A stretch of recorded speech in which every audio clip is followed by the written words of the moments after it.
बागेश्वर उपचुनाव का काउंटडाउन शुरू हो गया है। भाजपा और कांग्रेस दोनों ही पार्टियां ये दावा कर रही हैं कि ये चुनाव वो जीतने वाले हैं। हमारे साथ कांग्रेस के प्रदेश अध्यक्ष करण मारा साहब हैं। सर, आप वहां से लौटे हैं, चेहरे पर बात देखी जा रही है कि आप काफ़ी मेहनत की है वहां पे। माहौल क्या है? माहौल कांग्रेस के पक्ष में है भाई, क्योंकि 16 साल से लगातार वही परिवार वहाँ विधायक के पद पे है, मंत्री भी रहे, लेकिन वहाँ की स्थिति नहीं सुधरी। ठीक चुनाव से पहले अस्पताल के 6 बड़े डॉक्टरों को वहाँ से ट्रांसफ़र किया गया है और अस्पताल की दुर्दशा मैं खुद देख के आया हूँ। महिला अस्पताल की भी हालत ख़राब है। महंगाई पे लोग चर्चा कर रहे हैं। लोग चर्चा कर रहे हैं कि ऐसे एक बड़े नेता ने अपनी बेटी की 13 नंबर ला के नौकरी लगा दी डॉक्टर के पद पे, और गरीबों के बच्चे 90 नंबर ला के भी घरों में बैठे हुए हैं, 80 नंबर ला के घरों में बैठे हुए हैं। ये भी चर्चा का विषय है। महिला उत्पीड़न, चाहे वो मणिपुर की घटना हो, चाहे अंतर्राष्ट्रीय हमारी महिला खिलाड़ियों के साथ जो दिल्ली में हो वो हो, चाहे अंकिता मर्डर केस हो, चाहे पिंकी मर्डर केस हो, चाहे ममता मर्डर केस हो, चाहे वो हाथी बरगला देहरादून में एक महिला का बलात्कार और उसका हत्या करना हो, चाहे हरिद्वार में किसान मोर्चे के अध्यक्ष ने जो हरकत की बीजेपी की वो मामला हो। ये सारे विषयों पे महिलाओं में चर्चा है कि महिलाएं बीजेपी के शासन में सुरक्षित नहीं है। बच्चों पे लाठीचार्ज बहुत चर्चा का विषय है। पटवारी पेपर लीक, ट्रिपल एससी भर्ती घोटाला, लोग युवाओं में खासा आक्रोश है।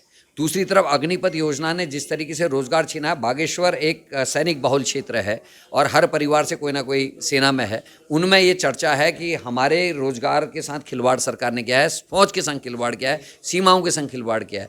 तो लोगों में आक्रोश है, उसका भी निश्चित ही लाभ कांग्रेस को मिलेगा। दूसरी तरफ बसंत कुमार का एक अपना अच्छा प्रभाव है और कांग्रेस का वहाँ परंपरागत जो वोट है वो मिलकर हम लोग इस चुनाव को बहुत मजबूती से जीतेंगे। और लगातार जो बीजेपी के इन 1.5 सालों में जो कुशासन रहा है, चाहे वो खनन माफिया हावी हुआ है, चाहे भू माफिया हावी हुआ है, चाहे जिला प्राधिकरण में वहाँ आत्महत्या बागेश्वर में हुई है, इन सब विषयों को लेकर लोगों में नाराज़ी है। और मुझे भरोसा है कि पढ़े लिखे लोग कांग्रेस के पक्ष में वोट देंगे। और जिस तरीके से वहाँ बागेश्वर में चुनाव चल रहा है और बीजेपी प्रशासन का दुरुपयोग कर रही है, कुछ ऐसे लोगों को जिनके अतिक्रमण के नाम पर होटल तोड़ने की धमकी दी गई, किसी का आवास तोड़ने की धमकी दी गई, किसी की माइन बंद करने की धमकी दी गई, किसी के को नोटिस दिए गए हैं, उन लोगों को बीजेपी में शामिल किया जा रहा है। मुझे लगता है जो धमकी की वजह से बीजेपी ज्वाइन कर रहे हैं या डराने की वजह से बीजेपी ज्वाइन कर रहे हैं, वो लोग कभी भी वोट बीजेपी को नहीं देंगे, इसका मुझे भरोसा है। दूसरे 2 और रीज़न है।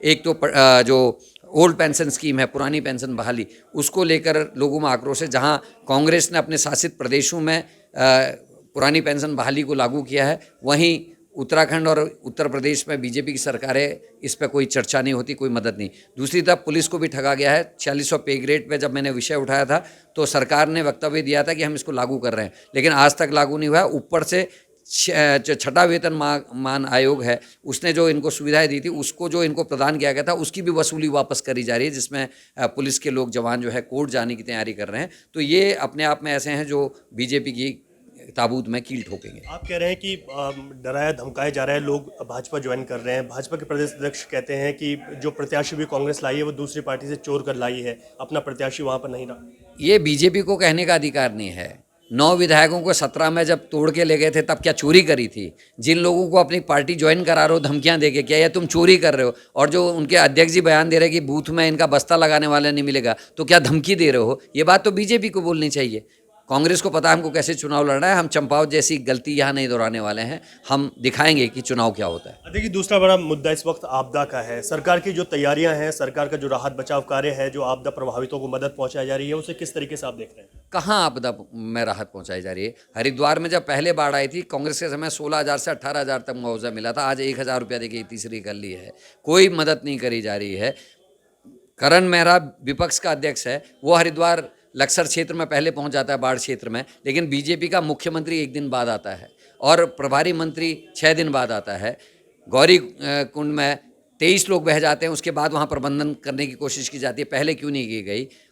चमोली में 17 लोग करंट से मर जाते हैं, ना मुख्यमंत्री जाते हैं पहले दिन, ना उनका अध्यक्ष जाता है, दूसरे दिन जाते हैं। करण मेहरा गोदियाल पहले दिन पहुंच जाते हैं। दूसरी तरफ टिहरी में चट्टान गिरने से परसों 5 लोग मर गए, सरकार कहाँ थी? बसें गिर रही हैं, सरकार कहाँ है? उसी तरीके से 27 लोग उत्तरकाशी और आसपास के क्षेत्रों में चट्टान गिरने से और मलबा गिरने से 3 सप्ताह पहले मरे। कहाँ है सरकार? सरकार का कोई प्रबंध नहीं है। सरकार पूरी तरीके से नदारद है। आपदा में उत्तराखंड अपने को लावारिस महसूस कर रहा है। धन्यवाद हमसे बातचीत के लिए। तो साफ तौर पर चाहे बागेश्वर का उपचुनाव है, इस वक्त प्रदेश में आई हुई आपदा हो, इसको लेकर कांग्रेस लगातार भाजपा पर हमलावर है, सरकार पर हमलावर है। बागेश्वर उपचुनाव में कांग्रेस ने अपनी जीत का दावा किया है और यही वजह है कि लगातार अब कांग्रेस वहां पर डेरा डाले हुए, बड़े नेता वहां पर कोशिश में जुटे हुए हैं किस तरीके से तमाम जो जनता के जो वोट हैं वो कांग्रेस के पक्ष में इस बार हो। सहयोगी रूपेश नेगी के साथ रवि कैंतुरा, देहरादून।